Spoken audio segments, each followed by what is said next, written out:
is, I just wanted to make sure you were on there.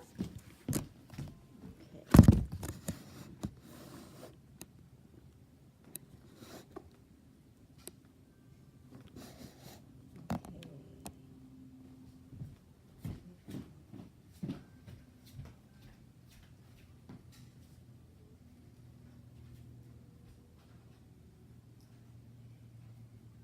Have you ever stood next to 300-foot tall trees? Imagine being suspended 250 feet in the air between 3 trees. Our country was founded on protest. My references are a mix of reputable online news sources, blogs, historical quotes, and personal experience. All of my transition quotes come from brainyquotes.com 2018. I plan to persuade my audience that peaceful protest is vital to the health of our nation. Through power growing in those that join peaceful protest, through conditions and coalitions formed that bridge the power divide, and by fostering power in the individual.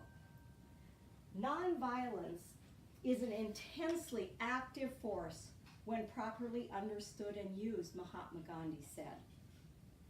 Power grows in those that join peaceful protest, as demonstrated by Howard Zinn, a man born to a poor Jewish family in 1922 who stood to his feet in a courtroom on January 23, 1964, and asked a judge to honor the Supreme Court ruling against segregated seating in a courtroom.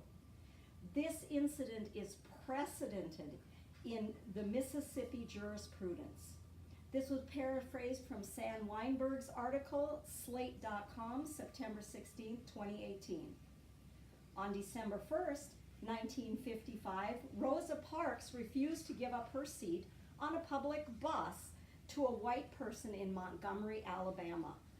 This incident is considered linchpin in the history of civil rights from Neatorama blog on July 2nd, 2017 by Miss Selania. Martin Luther King Jr. said one has not a legal but a moral responsibility to obey laws. Conversely, one has a moral responsibility to disobey unjust laws.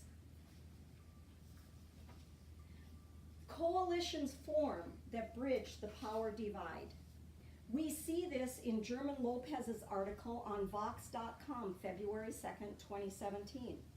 The civil rights movement leveraged black churches as a point of organization, while LGBTQ advocates have drawn on places like gay bars and support large marches before these places and events helping foster crucial personal relationships. And from the same Lopez article, the Right to Life movement has a powerful supporter in President Donald Trump. In 1989, 14 forest supervisors provided an open letter to their chief saying that existing national forest timber harvest levels were jeopardizing important resource values. This letter was leaked to the press, creating attention in the media and the environmental communities. This from Doug McClurry, writing for the FAO of the United Nations in 2006. Its relevance lies in its historical evidence. Disobedience is the true foundation of liberty. The obedient must be slaves. Peaceful protest fosters power in the individual, which is indeed a form of disobedience. My firstborn daughter is Terry.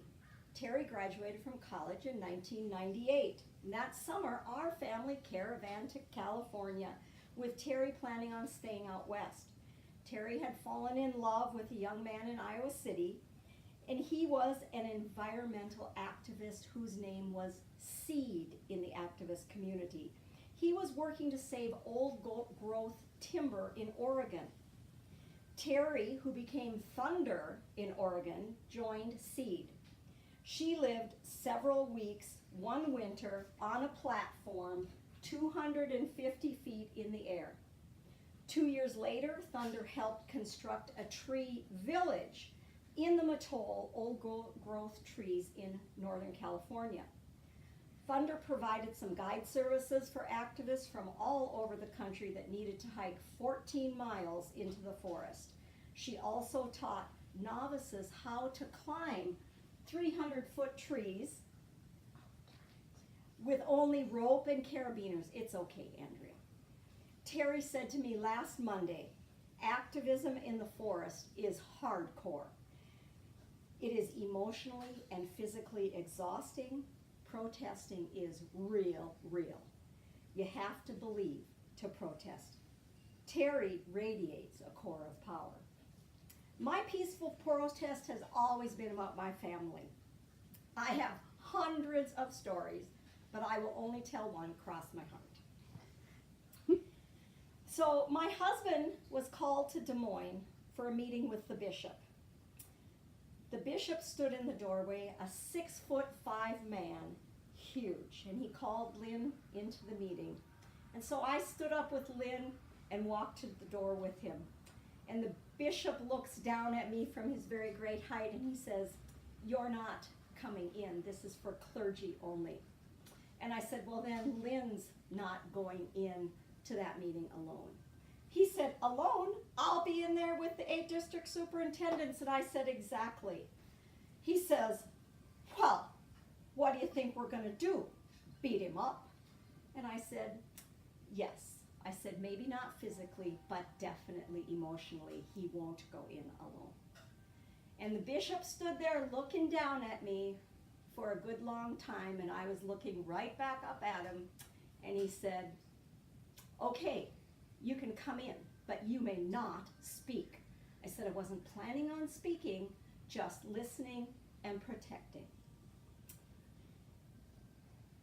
So I had no plans that day to speak, but peaceful protest hadn't been in my plan either. It just seemed right at the time.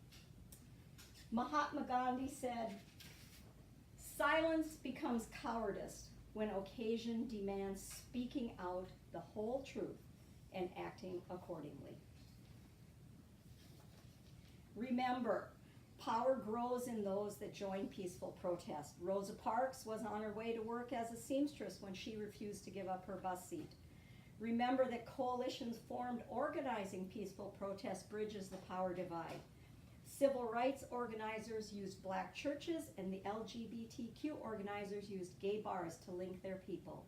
And the Right to Life community has gotten the president on board. And environmental activists have found support in the Forest Service.